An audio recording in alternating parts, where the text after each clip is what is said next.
Patrice Talon, c'est la culture du résultat. C'est la recherche de l'efficacité. Patrice la rigueur. Si je dois donner un titre, Patrice Talon, l'autorité. J'ai l'ambition. Et j'aime bien le dire haut et fort. Au terme de 5 années, de faire le miracle.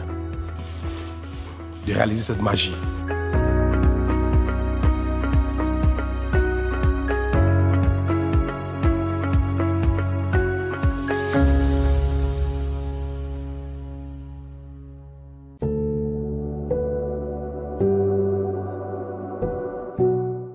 Depuis la conférence nationale de 1990, le Bénin s'est imposé comme une référence démocratique sur le continent. Alternance pacifique, liberté publique préservée, institutions consolidées. Mais toute démocratie mature affronte un jour la même interrogation. La liberté suffit-elle à garantir le progrès? L'État peut-il être à la fois pluraliste et performant? Peut-on exiger des résultats sans altérer l'équilibre fragile du débat démocratique? C'est dans cette tension que surgit Patrice Talon.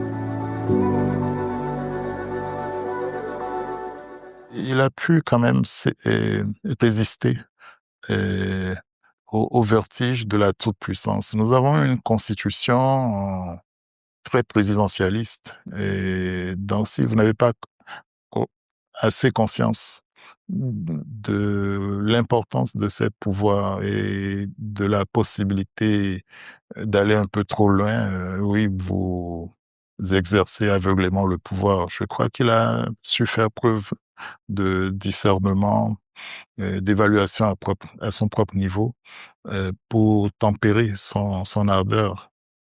En exerçant le pouvoir, il ne s'est pas contenté de faire comme on fait avant. Il a essayé d'analyser les faiblesses des régimes passés depuis 1990, le renouveau démocratique, les points forts pour en faire un modèle exclusif pour le peuple béninois allant vers un développement meilleur. Les choses ont été modernisées, ont été professionnalisées avant maintenant d'être exercées, d'être incarnées. Donc on peut dire que oui, le président Patrice Talon a non seulement redéfini le pouvoir et après il a exercé. Je ferai de la lutte contre la corruption un combat de tous les instants et de tous les jours. Et qui n'épuiseront pas les efforts inlassables de la justice et de la société civile destinés à mettre un terme à l'impunité. À cet égard, et pour en donner le gage nécessaire, je déclare, du haut de cette tribune, que non seulement je m'y suis préparé, mais j'affirme que je suis déjà prêt. Maintenant et tout de suite. Moins de proclamations, plus de décisions, la rupture s'installe dans le rythme. Celui qui est obsédé par le succès, il veut bien faire. Et sa préoccupation principale, il zappe sur tous les autres paramètres. Même les paramètres de fierté. C'est pour ça que ça ne compte pas beaucoup. Ce qui compte, c'est le succès. Si la bonne méthode, c'est d'avoir une feuille de route et un contrat de performance. C'est ce que vous recommandez. Une feuille de route bien claire, contrat de performance bien défini. Ce faisant, que ce soit Pierre, Paul ou Jacques, pas le problème. On avait un environnement qui semblait marcher, mais qui marchait un peu à vide parce que les résultats n'étaient pas palpables et la lisibilité des différentes conceptions, des différentes idéologies et l'efficacité réelle n'était pas toujours au rendez-vous. Ce qu'il portait et comme promesse, oui, il y en avait qui rencontraient les desiderata, les souhaits d'une frange de la société civile en termes de changement de comportement, en termes d'ambition pour notre pays. La méthode Talon repose sur une conviction simple. Un État ne se réforme pas dans l'improvisation. Il se planifie, il se structure, il s'ordonne. Nous allons commencer, les études sont en cours, elles vont être finalisées dans quelques mois encore. Malheureusement, les études sont longues parfois. On va commencer à le phasage des rues de Cotonou. Nous allons commencer la construction, la modernisation des marchés. Il y a 25 marchés à Cotonou actuellement, 20 secondaires. Nous allons moderniser les marchés. C'est l'occasion pour moi de vous dire, vous savez que la plupart des marchés sont occupés à moitié. Il n'y a que 3 marchés qui sont occupés à 100%. Nous allons reconstruire la plupart des marchés. Ce qui est long parfois, ce sont les études. Il faut avoir la patience que les études soient terminées. Nous avons construit Maria Gleta, l'usine de Maria Gleta. 44 milliards. On a perdu 44 milliards. Pourquoi? Parce que le concept, le process, l'équipement n'a pas été bien apprécié avec pertinence. Le siège du Parlement à Porte-Nouveau. Vous voyez les problèmes qu'il y a eu. Parfois, il faut avoir la patience de finir les études. Et c'est pour ça qu'il y a beaucoup d'actions qui sont encore en cours. Les ordures dans Cotonou, ça met du temps. L'eau à nos concitoyens, il faut du temps. J'ai dit une chose, avant la fin de mon mandat, oui. Et dans quelques mois, dans 1 an, dans 2 ans, nous aurons le plaisir de faire le bilan des choses. Symboliquement, on voit les marchés, les nouveaux marchés. Et voilà, est-ce que il fallait pas détruire, il ne fallait pas casser, et pour rendre beau, pour rendre plus fonctionnel. Et voilà, à l'arrivée, la jonction se fait progressivement.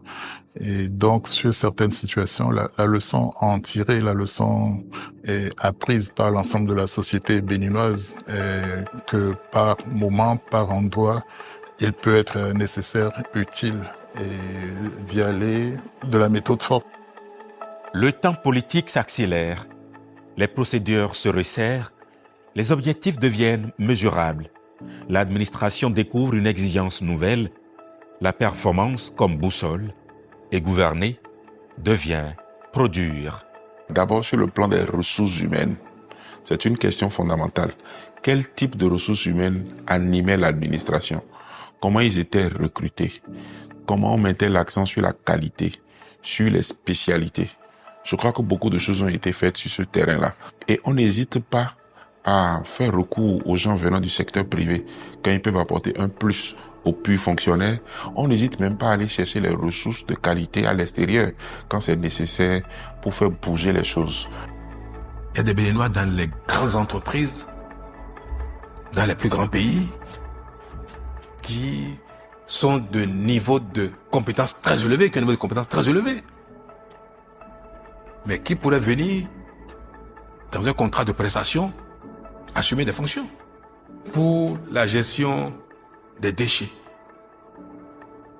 Nous avons lancé l'appel d'offres et nous souhaitons que le monde entier, les plus grandes entreprises du monde, soumissionnent. On aurait pu dire oui, non, mais bon, pourquoi ne pas constituer des consortiums, des coopératives, des Béninois qui peuvent le faire, qui vont apprendre à le faire, parce que bon, c'est quand même quelque chose qui n'existe pas. Encore ici, les niveaux d'usine de traitement que nous voulons n'être même nulle part en Afrique de l'Ouest tout au moins, que nous pouvons ne pas chercher les compétences des entreprises internationales. Mais c'est que nous ne visons pas haut si nous faisons ces choses-là. On vise pas haut. Et il est possible que dans 10, 15, 20 ans, notre pays soit la référence en Afrique de l'Ouest. C'est possible. L'homme qu'il faut à la place qu'il faut. Et il ne voit pas la couleur, la provenance du technicien qu'il recherche. Peu importe. Il peut être du Bénin, il peut être de n'importe quelle nationalité. S'il estime que c'est celui-là qui peut lui donner le résultat qu'il recherche, il travaille avec lui. Vous allez constater que depuis qu'il est là, il y a des directeurs, il y a des gens que nous, on avait nommés quand nous étions aux affaires, dans les années 2015, au début de 2016, mais qui sont restés toujours au même poste. Tout simplement, ils lui donnent satisfaction. Il y a des histoires qu'on peut vous raconter. Votre fiche de paye, quand vous voulez avoir votre fiche de paye il y a quelques années, vous allez au ministère des Finances, vous allez dans un bureau, il y a des paniers qui traînent là. On vous dit, vous êtes de quel ministère? Regardez le panier qui est là-bas. Si vous avez fini, vous avez fait 2 heures, vous n'avez pas trouvé. On dit, on est encore ouvert demain, revenez demain, vous continuez à chercher. Aujourd'hui, les fiches de paye sont faites, sont envoyées dans nos adresses e-mail, on les reçoit facilement. Donc, il y a des choses, il y a des simplifications, beaucoup de choses qui se sont améliorées. Moi, je suis un enfant de greffier en chef. Au tribunal de Cotonou, je regardais le nombre de personnes qui s'alliaient pour prendre certificat de nationalité, casier judiciaire, les papiers de leur entreprise, etc. Et aujourd'hui, on voit, même pour créer son entreprise aujourd'hui, on ne vient plus aux greffes, on ne va plus se promener, on va un peu aux impôts, on va aux greffes. On a un guichet unique, on a une seule structure vers laquelle on va et on peut créer son entreprise en une seule journée. Donc moi, je vois que c'est la refondation ou c'est la consolidation, c'est même la professionnalisation.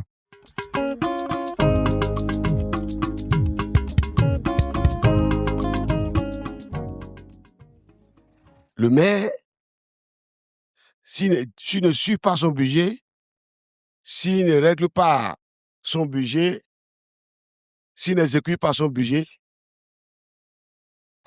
il ne serait pas tellement un homme politique. Je le dis parce que nous sommes sur le terrain. Et puis, vous avez dit plus loin qu'il y a les techniciens. Qui est technicien ici? Qui est technicien? Il n'y a pas de technicien. Si vous prenez technicien aujourd'hui, vous dites qu'il est SE technicien. Il fait quelques années, 2 ans, 3 ans avec vous sur le terrain, dans la commune, immédiatement il devient homme politique. Il faut nous remettre notre budget.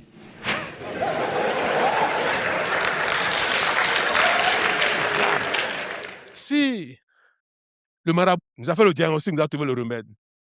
Si le Bokono a fait le faille, nous a trouvé ça. Ce que nous sommes nous-mêmes.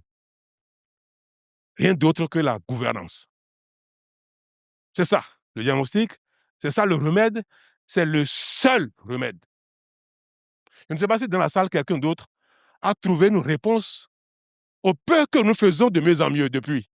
Si quelqu'un peut me dire dans cette salle que non, ce n'est pas lié à une meilleure gouvernance, mais c'est lié à autre chose. C'est lié à quoi? Tout le monde sait très bien qu'au niveau des communes, il faut aussi que l'effort d'amélioration de la gouvernance se concrétise aussi au niveau de la gouvernance locale, puisque nous avons la volonté de décentraliser et d'aller plus loin de la décentralisation. Aujourd'hui, vous avez une clarification claire des postes politiques et des postes techniques. Vous avez vu au niveau, que ce soit au niveau de la commission électorale, par exemple, ou des mairies, on a clairement identifié les postes de ceux qui avaient des idées et les postes de ceux qui ont appris à manager. Le maire ne s'occupe plus de tout. Le secrétaire exécutif devient le technicien qui met en œuvre les idées produites par ceux qui ont été élus.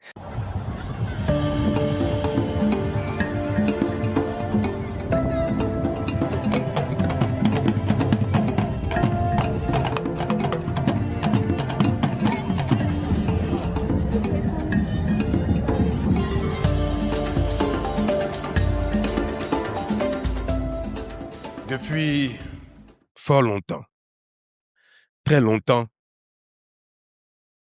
le constat était que notre pays stagne, pour ne pas dire recule. Il était difficile de citer un secteur dans lequel on observe des avancées. Notre population a grossi. Les investissements n'ont pas été faits. Et ce qui paraissait un acquis pour une population plus petite 10 ans auparavant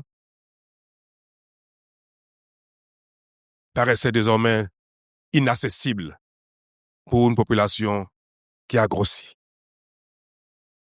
Si on continue comme ça, dans 20 ans, nos enfants vont se révolter contre nous. La tournée de reddition de fin du premier mandat a donné l'occasion à diverses couches de notre population dans diverses localités, voilà, de glaner des moments assez marquants.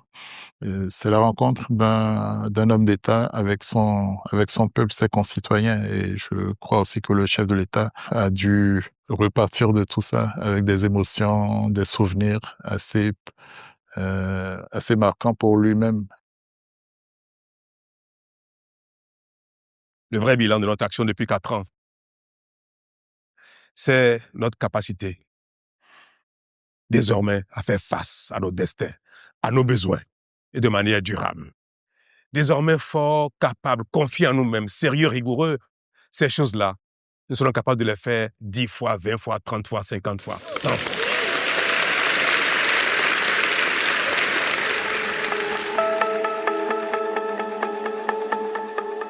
Les chantiers s'ouvrent, les routes s'étendent, le béton dessine de nouvelles lignes à l'horizon.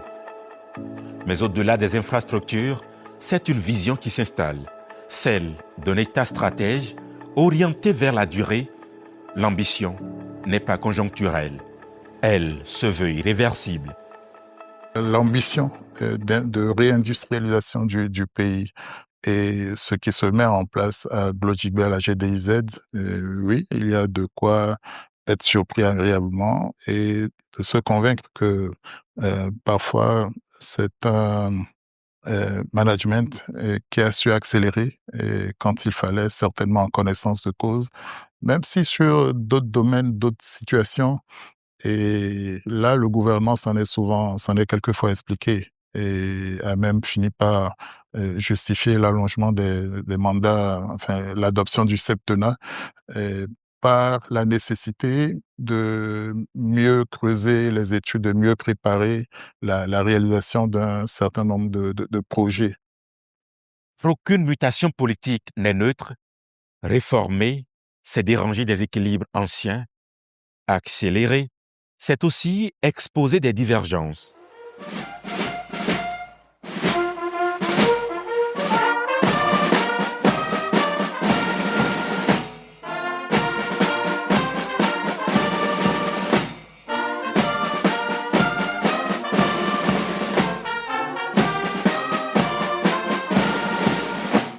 Ma conviction, largement partagée par la plupart de nos concitoyens, et qui se résume comme suit. Le Bénin, notre pays, a trouvé son chemin. Et cela est irréversible. Peu importe l'opinion et le souhait des nostalgiques en quête d'un retour à notre passé honteux.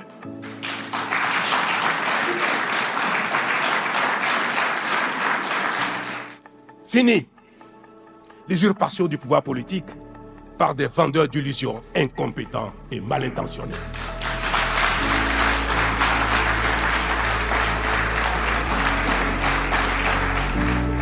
Je suis dans l'administration depuis un quart de siècle. Je peux vous dire qu'il y a des choses qu'on faisait avant qu'on n'ose plus faire aujourd'hui. Avant, on était bien content que le DAF ou celui qui s'occupe des finances dans la maison nous amène des états. On ne veut pas savoir d'où ça vient. On signe et on prend un petit complément sur nos salaires. Aujourd'hui, quand un DAF se promène, il vient avec un état, on lui demande très sérieusement d'où il vient avec ce document-là. On ne veut pas de problème, on ne veut pas aller ici, on ne veut pas aller là. Nos compatriotes se surprennent à découvrir qu'ils ont changé de comportement ou bien que les conditions pour se mouvoir dans l'espace public les conditionnent, les déterminent et autrement, et de manière plus positive et au fond, cela même est parfois source de fierté, et alors que ça n'a pas été annoncé comme tel au début, sur l'intolérance à la petite corruption et autres. Chacun a plus ou moins intériorisé l'idée que on doit pouvoir répondre de ses actes. Notre état civil qu'on a pleuré pendant longtemps, on pensait qu'on ne pouvait plus le récupérer. Aujourd'hui, avec les travaux de l'ANIP, on a un état civil sécurisé. Qu'est-ce qu'on peut faire comme développement si on ne sécurise pas l'homme et la terre? Le cadastre est en cours de sécurisation. On numérise tout. On fait le point de tout ce qui est propriété immobilière dans le pays. On fait le point de tout ce qui est ressources humaines. C'est les éléments clés du développement. Quand vous ajoutez ça aux infrastructures, que ce soit informatique, numérique, infrastructures matérielles, les routes, Internet, courant, énergie, tout ça, vous voyez que c'est une nouvelle approche de développement et une nouvelle efficacité. Dans une démocratie, la contradiction n'est pas un accident, elle est une respiration. La méthode Talon suscite débat, interrogation, adhésion et réserve, preuve qu'elle ne laisse personne indifférent. On saurait faire d'omelette sans casser des œufs, tout simplement. Non, à un moment donné, comme le chirurgien, parfois on peut être obligé de tailler à vif, d'opérer à vif, et avec un minimum d'anesthésie, pour ne pas dire sans anesthésie. Donc, on ne peut pas toujours caresser dans le sens du poil. On ne peut pas vouloir se développer sans sacrifice. C'est impossible. Si on veut tout préserver, nos acquis, nos travers, nos faiblesses, nos souffrances, on veut tout préserver, le Bénin ne se développera jamais.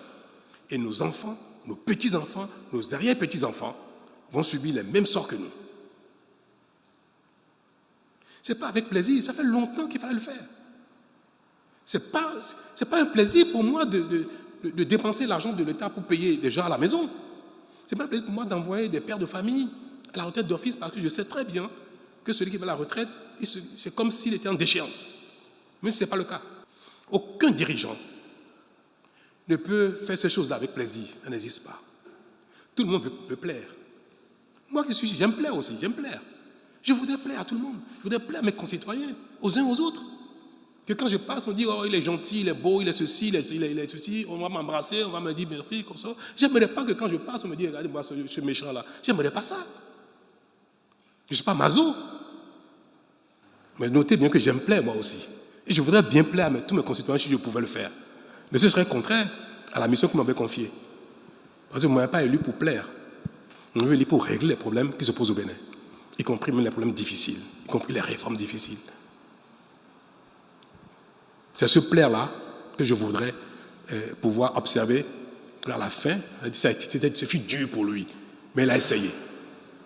Ce fut compliqué pour lui, mais il a essayé. On lui a craché dessus, on l'a insulté, on l'a jeté la pierre, mais à la fin, on va dire quand même chapeau. Donc, je fais un sale boulot. C'est le sale job, je le fais. Mais je sais que l'histoire reconnaîtra que je l'ai fait pour l'intérêt commun. Ce qui est bien, c'est que ça a donné des résultats véritablement tangibles, mesurables. La modernisation du service public, c'est un gain considérable.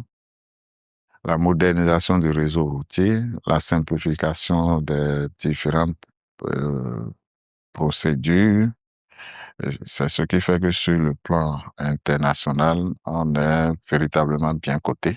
Le Bénin, en vérité, est une grande nation.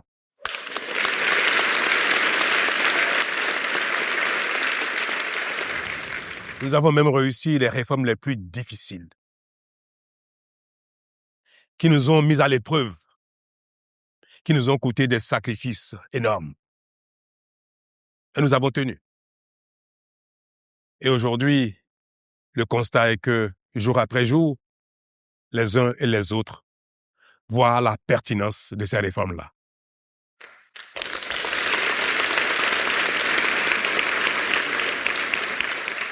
En réalité, et pour ne pas vous décevoir, mesdames et messieurs, en réalité, c'est cela, ce que nous avons fait de plus grand, nos réformes.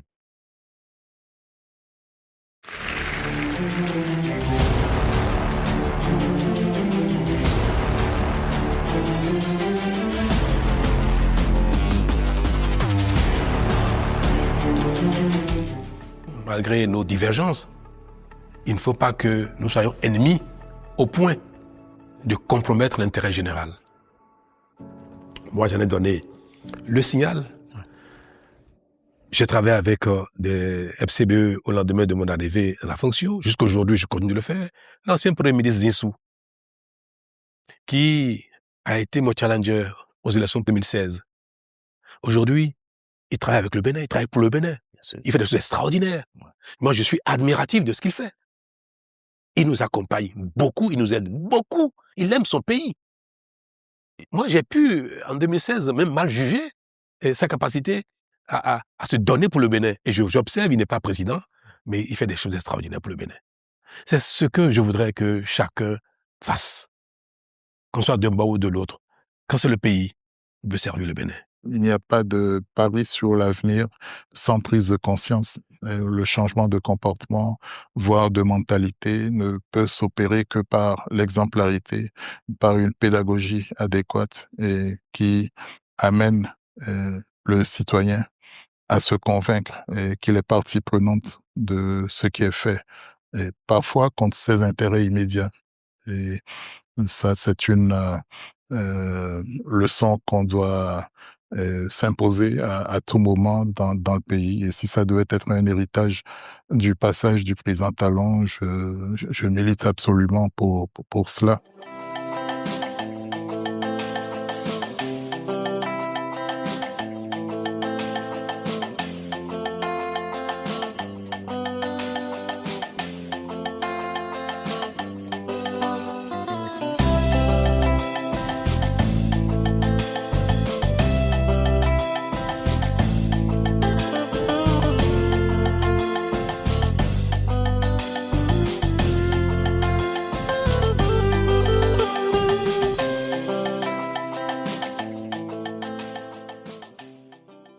Il n'est pas bon que les mêmes personnes soient au pouvoir tout le temps. Ça, c'est pas bon. Donc, il n'est pas bon que les mêmes personnes exercent trop longtemps le pouvoir. Ils vont manquer d'efficacité. Ils ont beau être génies, forts et consorts, quelque chose va leur manquer au fil des jours et du temps. C'est clair. On n'est pas savant tout seul. Et les choses changent. Le temps change. Ce qui est bon aujourd'hui, dans 10 ans, il va dépasser tellement de choses qui se passent dans le monde. Moi, aujourd'hui, mes enfants m'apprennent tellement de choses. Je dis, mon Dieu, je ne suis pas au courant de ça. Je suis dépassé. Je voudrais que vous soyez, vous les jeunes, les porte-paroles de notre cri commun. Et que nous devons, dans tous les cas, aujourd'hui que le monde est difficile, mais que nous voulons satisfaire nos besoins, nous voulons nous développer, que nous puissions unir nos voix, nos talents, nos compétences, pour nous développer au lieu de dire que moi je suis UP, je suis BR, je suis ceci et consort. On va réinventer, nous, notre façon d'exister au Bénin, que ce soit conforme à nos besoins, au lieu d'imiter les gens. D'utiliser des mots qui, pour nous, ne veulent rien dire. On peut être au Parlement, être 109 députés, être tous du même parti, ou de 2 partis ou 3 partis, mais parler de manière technique, intellectuelle, pertinente, sans que ce ne soit la critique stérile, la critique politique, politicienne. Si on réussit ça, je vous assure, en 10, 15 ans à venir, 20 ans, nous allons transformer le Bénin. La bagarre politique est un frein.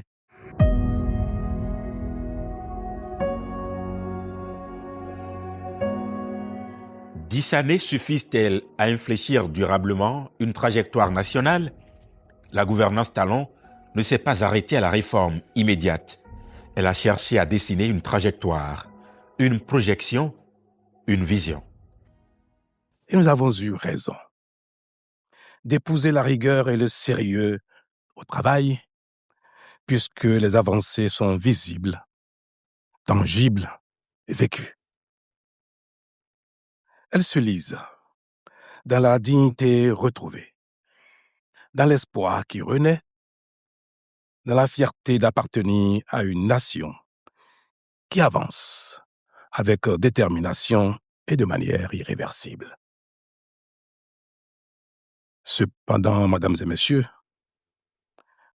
gouverner, ce n'est pas seulement transformer le présent.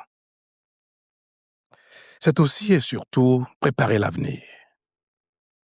C'est pourquoi nous avons le devoir aujourd'hui de consolider nos acquis et de les inscrire dans une trajectoire lisible et durable. Oui, quelque chose va survivre au passage du président Talon, au-delà de sa personne, au-delà de ceux qui ont collaboré directement à lui. Et une trace assez durable et pourrait alors se mettre en place. Et nous en serions tous fiers parce que les éternels recommencements ne sont pas à souhaiter. Avec cette vision, la méthode change d'échelle. Elle quitte l'urgence du présent pour entrer dans la durée de l'histoire. Chacun a son charisme et je crois que ceux qui vont lui succéder de toute façon, auront à cœur de mettre en application un certain nombre de leçons apprises à ses côtés. Mais j'ose croire qu'ils apporteront aussi leur part de personnalité et au fond d'enrichissement par leur passage de ce qu'ils ont de mieux à offrir à notre pays. Il est souhaitable que cette dynamique se poursuive et que les successeurs n'oublient pas ce qu'il a fallu faire pour atteindre ces résultats-là, qu'ils n'interrompent pas cette dynamique qui a permis au pays de produire des résultats sur tous les plans et que nous sachions désormais qu'il y a de mauvaises habitudes que nous devons laisser si nous voulons que notre pays avance, que cette dynamique ne s'arrête pas. Le Bénin a-t-il enfin trouvé la voie pour son développement? A-t-il entamé son progrès de sorte à devenir, lui aussi, un pays développé, susceptible de se passer de l'aide au développement apportée par d'autres et parfois avec mépris? Est-il un pays où l'éducation nationale, la formation technique et professionnelle, la route, l'eau, l'électricité, l'emploi, la santé, le cadre de vie durable, assaini et beau, la sécurité et la paix progressent chaque jour? Est-il un pays qui ne fait plus honte à ses enfants, mais leur apporte plutôt fierté et espoir? Un pays que d'autres admirent et envient.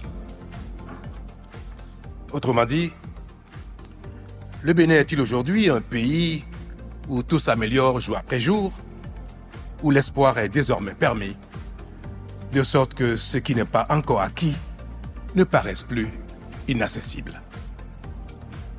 Honorables députés, représentants du peuple béninois tout entier, la réponse à cette question fondamentale est oui.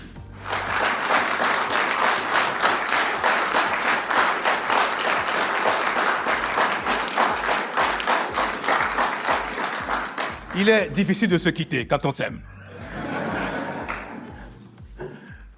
Mais la grandeur de l'âme, le devoir, l'amour requiert qu'il faut savoir se quitter, savoir se dire au revoir pour laisser la place à d'autres. Je voudrais vous souhaiter à vous, à tout le monde, que bientôt, ceux qui viendront ici ou celui qui viendra ici à ma place, vous entretenir sur l'état de la nation, vous donne le sentiment que les choses s'améliorent, que le Bénin continue son chemin et que le meilleur va se goûter de plus en plus par les uns les autres. Je voudrais que dans les rues de Cotonou, chez moi, ou dans un café ou dans un bar, ou chez des amis, en regardant le prochain faire son discours d'état de la nation, je voudrais constater que dans tel ou tel domaine, les choses ont avancé, sont allées encore beaucoup plus loin que ce que nous avons fait ensemble. Je voudrais que l'âme du Bénin y veille. J'ai confiance. Je vous invite à avoir autant confiance en notre destin commun, en notre capacité de développement, d'abnégation, d'effort. Et je prie le ciel de nous exaucer. Merci.